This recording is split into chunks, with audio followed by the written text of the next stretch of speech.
Hello everyone, welcome back to the channel. आज मैं आपके लिए लेकर आई हूँ my girlfriend is an alien drama की सीजन 2 का एक्सप्लेनेशन, जिसका हम सभी को बेसब्री से इंतजार था। तो आइए इस वीडियो को शुरू करते हैं। जिसके बाद हम इन दोनों को गेम खेलता हुआ देखते हैं, जहाँ शाओ बुली से हर बार जीत जाती है और शर्त के मुताबिक वो उससे पूछती है कि क्या वो उसे डेट करेगा। ली बोलता है कि अभी वो बहुत ही यंग है और उसे अपने करियर पर फोकस करना है। ये बोलकर वो उसे मना कर देता है। इसलिए शाओबू यहाँ से जाने लगती है, पर तभी उसे याद आता है कि जब वो टर्टल की फॉर्म में थी तब उसने उसके सर पे मार मार के उसका नर्वस सिस्टम बिगाड़ दिया था। इसलिए उसे बदला लेने के लिए वो भी उसके सर पे हिट करने के लिए जाती है, पर ली उसे रोक देता है और सोचता है कि रिजेक्ट करने की वजह से तो कितना वायलेंट हो रही है। इसलिए ना चाहते हुए भी वो उसे डेट करने के लिए मान जाता है, जो सुनकर शाओबू तो काफी खुश हो जाती है, क्योंकि उसे ली को फांग और शाओची के रास्ते से हटाना था। पर ली की शक्ल यहाँ पर देखने लायक होती है। ली अब अपने भाई के पास जाकर उसे बताता है कि आज एक लड़की ने उसे प्रपोज किया। फांग बोलता है कि अभी तुम्हें अपनी करियर वगैरह पर ध्यान देना चाहिए।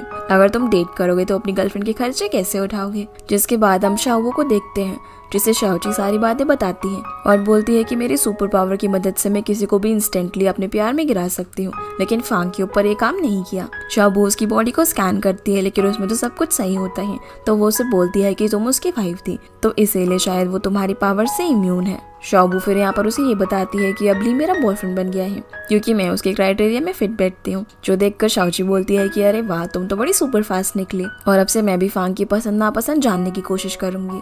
अगले दिन हम फांग को एक मीटिंग में देखते हैं, जहाँ पर उसकी कंपनी एक नया परफ्यूम लॉन्च करने वाली थी, जिसका नाम था रेनबो। पर जो फांग की स्टेप मॉम का भाई होता है, जिसका नाम कांग है, वो इस प्रोजेक्ट का जो परफ्यूमर होता है उससे अपनी साइड करने का ऑफर देता है। दूसरी तरफ हम इन दोनों को देखते हैं, जहाँ पर शाओबू शाओची को बताने लगती है कि मैंने तुम्हारे लिए बहुत सारी नॉवेल्स और टीवी सीरीज को स्कैन किया है, जिसमें सभी बॉसी सीईओ होते हैं। वो उसे बताती है कि ये सारे ड्रामा के लीड ज्यादातर कोल्ड और मीन होते हैं और ज्यादातर का बचपन हमेशा ट्रॉमेटिक रहता है। उन्हें कोई ऐसी डिजीज होती है जिसके बारे में वो किसी को भी नहीं बताते। ये सारे पॉइंट शाओची नोट कर रही थी और बोलती है कि जो भी हो, लेकिन फांग का फिगर तो बहुत ज्यादा मस्त है। शाओबू फिर उसे बताती है कि तीसरा पॉइंट ये है कि इन सभी कोल्ड बॉस का या तो एक चमचा होता है या फिर एक डॉक्टर फ्रेंड होता है, जो हमेशा इन लोगों को यही बोलता है कि तुम्हें पता है कि मैंने तुम्हें इस तरह स्माइल करते हुए आज से पहले कभी नहीं देखा। दूसरी तरफ हम फांग को डॉक्टर जैंग के साथ देखते हैं, जहाँ वो उसे बताता है कि कैसे उसके हेलुसिनेशन के चलते उसने सभी फ्लावर्स को ब्लूम करते हुए देखा था। जो सुनकर डॉक्टर जैंग बोलता है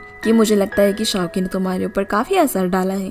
फांग बोलता है कि मैंने तो तुमसे शाओची के बारे में कभी शेयर नहीं किया। डॉक्टर जैंग बताता है कि तुम्हारा असिस्टेंट हान है ना, वो तुम्हारे बारे में सारे अपडेट्स वीचैट के मूवमेंट्स पर पोस्ट करता है। वहीं से मुझे शाओची के बारे में पता चला। जिसके बाद हम इन तीनों को देखते हैं, जो कि साथ में बैठकर ड्रामा देख रहे थे। यहाँ शाओची सोचने लगती है कि कैसे एक लड़की ड्रामा के मेन लीड को अपने प्यार में गिरा लेती है, लेकिन वो फांग के साथ ऐसा नहीं कर पा रही। तो मिस चायो से बोलती है कि क्या तुमने कभी अपने कपड़ों को देखा है, वो कितने प्लेन है, भला तुम इन कपड़ों से फांग को कैसे इम्प्रेस कर सकती हो। इन खूबसूरत लड़कियों को देखो, वो कितने अच्छे अच्छे कपड़े पहनती है और कितने अच्छे से ड्रेसअप होती है। जो सुनकर शाओची भी बड़ी बड़ी फीमेल एक्ट्रेस की तरह कपड़े पहनने का डिसाइड करती है। इसके बाद हम कांग को देखते हैं, जो कि सो को बता रहा होता है कि तुम चिंता मत करो, इस परफ्यूमर को मैंने अपनी साइड कर लिया है और अब फांग ट्रबल में फंसने वाला है। अगले दिन शाओची ब्लैक विडो के कपड़े पहनकर फांग की कंपनी में ऑर्डर डिलीवर करने के लिए आती है। मिस चाय केक्स पर फ्लेवर लिखना भूल गई थी, इसीलिए शाओची स्मेल करके बताने लगती है कि किस बॉक्स में कौन सा केक है, जिसको ऐसा करते हुए फांग भी देख लेता है। तभी शाओची देखती है कि फांग वहाँ पर है और वो उसके पास जाकर उसे इम्प्रेस करने की कोशिश करती है, लेकिन फांग वहाँ से चला जाता है। अब ऐसे ही शाओची हर दिन अलग अलग ड्रेसेस पहनकर फांग के सामने आती है, लेकिन वो एक दिन भी उसे भाव नहीं देता, जिस वजह से बेचारी शाओची काफी परेशान हो जाती है। पर वो आखिरी बार ट्राई करने का सोचती है। जिसके बाद हम फांग को देखते हैं, जिसे हान आकर बताता है कि उनका जो परफ्यूमर था उसने कॉन्ट्रैक्ट तोड़ दिया है। वो अपने साथ परफ्यूम का फॉर्मूला लेकर चला गया, यहाँ तक कि उसने कॉन्ट्रैक्ट ब्रीच करने का कंपनसेशन भी हमें पे किया है। जो सब सुनकर फांग समझ जाता है कि ये जरूर किसी ने करवाया है, और अब वो सोच ही रहे होते हैं कि क्या करें, क्योंकि कल ही उसके प्रोडक्ट का लॉन्च इवेंट होने वाला था। तभी वहाँ पर शाओची आती है, जिसे देखकर फांग को याद आता है कि शाओची की स्मेल करने की सेंस काफी अच्छी है। फांग अब शाओची को वो परफ्यूम स्मेल कराता है और उसके इंग्रेडिएंट्स बताने को बोलता है, जिस काम को शाओची बहुत ही अच्छे से करती है और ठीक वैसा ही परफ्यूम उसे बना के दिखा देती है। जो देखकर फांग उसे काफी इम्प्रेस हो जाता है और उसे थैंक यू बोलता है। ये सुनकर शाओची को लगता है कि शायद फांग उसे इस आउटफिट में पसंद करता है और वो काफी खुश होने लगती है। अगले दिन फांग के प्रोडक्ट्स का लॉन्च इवेंट होता है, जहाँ पर कांग का बुलाया हुआ रिपोर्टर फांग से सवाल करता है और पूछता है कि आपने सभी प्रोडक्ट्स के सैंपल दिए सिवाय इस रेनबो परफ्यूम के। असल में कांग ने जानबूझकर जाकर करवाया था, क्योंकि उसे लग रहा था कि फांग के पास उस परफ्यूम की सैंपल है ही नहीं, क्योंकि परफ्यूमर तो उनको छोड़कर चला गया था। पर फांग यहाँ पर सैंपल्स मंगा के सभी लोगों के मुंह बंद कर देता है, जो देखकर कांग गुस्से में यहाँ से चला जाता है।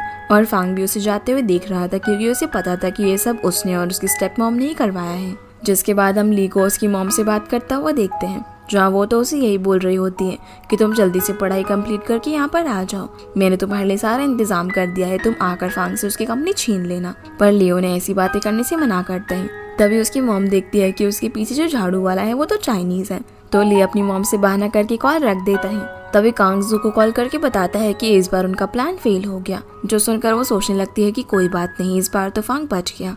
आगे हम फांग को देखते हैं, जिसके पास हान आकर उसे बताता है कि उनके नए फ्रेग्रेंस ने सारे रिकॉर्ड तोड़ दिए हैं।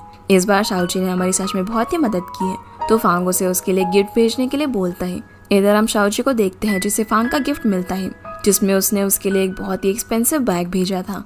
अब इस बैग का कंक्लूजन मिस चाय ये निकालती है कि फांग जरूर तुम्हें डेट करना चाहता है। ये सुनकर शाओची बोलती है कि नहीं नहीं, मैं उसे पसंद थोड़ी करती हूँ, मैं तो सिर्फ यहाँ पर अपना मिशन कंप्लीट करने के लिए आई हूँ। मिस चाय उसे समझाती है कि उसने इतना एक्सपेंसिव बैग भेजा है, तो उसे उसको थैंक्स तो जरूर बोलना चाहिए, जिसके लिए शाओची भी मान जाती है। और शाबू उसे बताने लगती है कि फांग अब कहाँ पर होगा। सीन अब फांग पर आता है, जो कि एक इन्वेस्टर के साथ डिनर कर रहा होता है, और यह वो उसे इम्प्रेस करने के चक्कर में ड्रिंक कर लेता है, जबकि उसकी अल्कोहल टॉलरेंस बहुत ही लो थी। शाओची भी बाहर ही उसका वेट कर रही होती है और सोचती है कि उसे उससे मिलना चाहिए कि नहीं। तभी वहाँ पर हान फांग को लेकर आ जाता है, जो कि बहुत ही ड्रंक हालत में था। हान शाओची को फांग के साथ छोड़ देता है और बोलता है कि तुम तो पड़ोसी हो ना, तो मिस्टर फांग को उनके घर छोड़ देना, और ये बोलकर यहाँ से चला जाता है। शाओची अब फांग को उसके घर ले जाने के लिए एक टैक्सी को रोकती है, लेकिन फांग की ड्रंक होने की वजह से टैक्सी वाला उन्हें लेकर नहीं जाता। शाओची अब फांग को वहीं खड़ा करके टैक्सी का वेट करने लगती है, पर तभी फांग को वहाँ पर एक शॉपिंग बास्केट दिखाई देती है, और वो बच्चों की तरह जाकर उसमें बैठ जाता है और बोलता है कि यही मेरी कार है। यहाँ वो बहुत ही फनी हरकतें भी करने लगता है, और कोई और रास्ता ना होने पर शाओची उसमें उसे ही बैठाकर घर की तरफ ले जाने लगती है। फांग रास्ते में उसे बोलता है कि मैं स्टार्स को पास से देखना चाहता हूँ, तो शाओची के दिमाग में आइडिया आता है, और वो सोचती है कि उड़कर तो वो भी घर जल्दी पहुँच सकते हैं, इसीलिए उसकी विश पूरी करने के लिए वो उसे उड़ाकर आसमान में लेकर जाती है। जहाँ फांग बोलता है कि मून यहाँ से कितना प्यारा लग रहा है, और क्या वहाँ पर एलियन रहते होंगे, तो शाओची बोलती है कि हर प्लैनेट पर एलियंस रहते हैं। फांग बोलता है कि अगर वहाँ पर एलियंस रहते हैं तो मैं वहाँ पर भी अपनी कंपनी खोलूंगा। शाओची बोलती है कि नहीं, मैं अपने केप टाउन प्लैनेट की तरफ से तुम्हें वहाँ पर कभी भी नहीं आने दूंगी। फांग बोलता है अच्छा, तो तुम एक एलियन हो। शाओची बोलती है हाँ, तो क्या तुम डर गए मुझसे? फांग कहता है कि मैं भी तुम्हें सच बता देता हूँ, मैं भी अपने प्लैनेट का सुपरमैन हूँ। ये बोलकर वो अपने कोट को अपने गले में बांध लेता है। शाओची उसे बोलती है कि अच्छा सुपरमैन, तो चलो फिर उड़ के दिखाओ। पर फांग उसे साइड होकर बोलता है कि मेरे पंख तो बचपन में ही टूट गए थे, जो देखकर शाओची को उस पर तरस आ जाता है, और वो बोलती है कि मैं तुम्हारे विंग्स बनूंगी। ये बोलकर वो उसे उड़कर दिखाती है, तो फांग बोलता है कि अगर तुम मेरे विंग्स हो तो मैं तुम्हें हमेशा प्रोटेक्ट करूंगा। ये बोलकर उसे हग कर लेता है, और यहाँ इन दोनों के बीच में बहुत सारे क्यूट मोमेंट्स होते हैं। शाओची अब किसी तरह फांग को उसके घर लेकर आ जाती है और उस पर ब्लैंकेट फेंक कर जाने लगती है, लेकिन फांग उसे रोक लेता है और बोलता है कि मुझे अकेले रहने में डर लग रहा है। शाओची अब उसे सुलाने के लिए एक स्टोरी सुनाने लगती है, जिसे सुनाते सुनाते वो खुद भी सोने लगती है, और फांग को अभी भी स्टोरी सुननी थी, इसलिए वो उसे अपनी स्टोरी बताती है और बोलती है कि एक दिन एक प्यारी सी एलियन लड़की जिसका नाम शाओची है वो अर्थ पर आ जाती है, जहाँ उसे फांग नाम का एक बुरा लड़का मिलता है। फांग जैसे ही शाओची को देखता है तो उसे उससे पहली नजर का प्यार हो जाता है, और वो उसे जबरदस्ती बुली करके उसे शादी कर लेता है। पर शाओची के प्लेनेट वाले उसे ढूंढकर वापस ले जाते हैं और उसका सिस्टम अपग्रेड करके उसे वापस से अर्थ पर भेज देते हैं, जहाँ शाओची वापस आकर फांग को सबक सिखाती है। यह स्टोरी सुनकर फांग उसे बोलने लगता है कि शायद फांग ने ऐसा किसी रीजन की वजह से किया हो, और शाओची को बुलाना उसके लिए काफी मुश्किल रहा हो, इसीलिए वो एक बुरा इंसान बन गया। और हो सकता है कि शाओची भी किसी रीजन की वजह से ये भूल गई हो कि फांग एक अच्छा इंसान है। अब वो उसे अपने बारे में बताने लगता है कि कैसे उसकी मॉम उसे बचपन में ही छोड़कर चली गई थी। वो उनकी फोटो निकालकर शाओची की गोद में सर रखकर रोने लगता है, और शाओची भी यहाँ उसे कंसोल करने की कोशिश करती है। शाओची अब फांग को सुलाकर यहाँ से जाने लगती है, तो फांग उसका हाथ पकड़कर उसे फिर से रोक लेता है और बोलता है कि तुम यहीं पर रुक जाओ। शाओची बोलती है कि मैं एक बुरी इंसान हूँ और मैं तुम्हें नुकसान भी पहुंचा सकती हूँ, तो फांग बोलता है कि नहीं, मुझे पता है कि तुम ऐसा नहीं करोगी। तभी शाओची फांग की स्मेल से अपनी होश खोने लगती है, उसे किस करने के लिए उसके क्लोज जाती है, पर फांग सो जाता है और उनकी केस नहीं हो पाती। शाओची भी